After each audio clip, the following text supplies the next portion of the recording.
9 R2 R3, série 33. Première question. Complète en choisissant parmi les mots bisectrice, parallèle, médiatrice et séquente.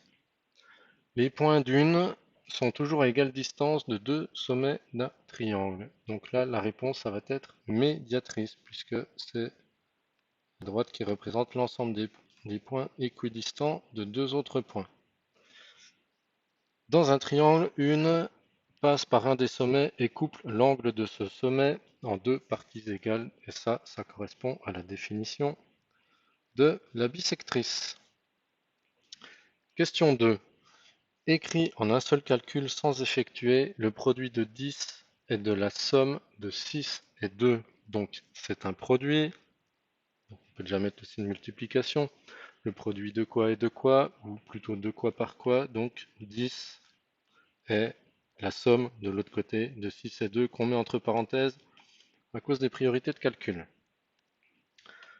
Question 3. Marque en couleur les angles suivants. Alors on va chercher un petit peu de couleur. L'angle ABC. Donc si on le marque en couleur, le sommet c'est le point B. Et donc ça va nous donner ceci. HFG. Le sommet c'est F. Et donc HFG. Donc on cherche le point F ici. HFG. Donc ça nous donnera ceci.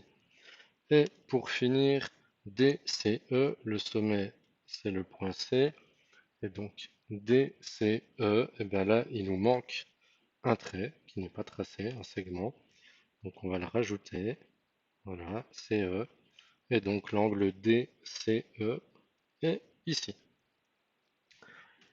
Question 4. Donne les notations des trois angles du triangle FDE de la figure ci-dessus.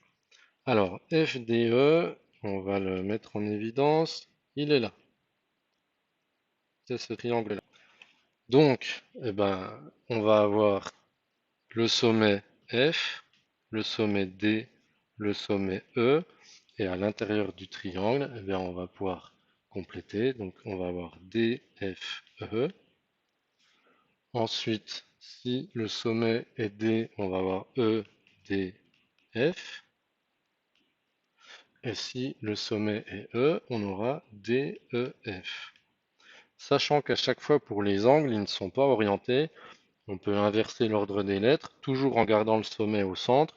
Donc ça nous donnerait E, F, D pour le premier, F, D, E pour le second, et F, E, D pour le dernier.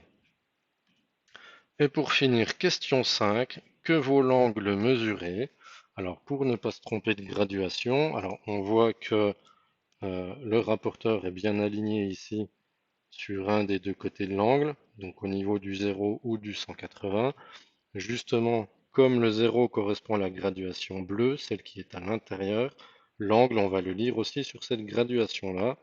Et là, on va lire 86 degrés, puisque voilà, c'est une graduation ici. On est entre 80 et 90 sur la graduation bleue. Et après, il n'y a plus qu'à les compter.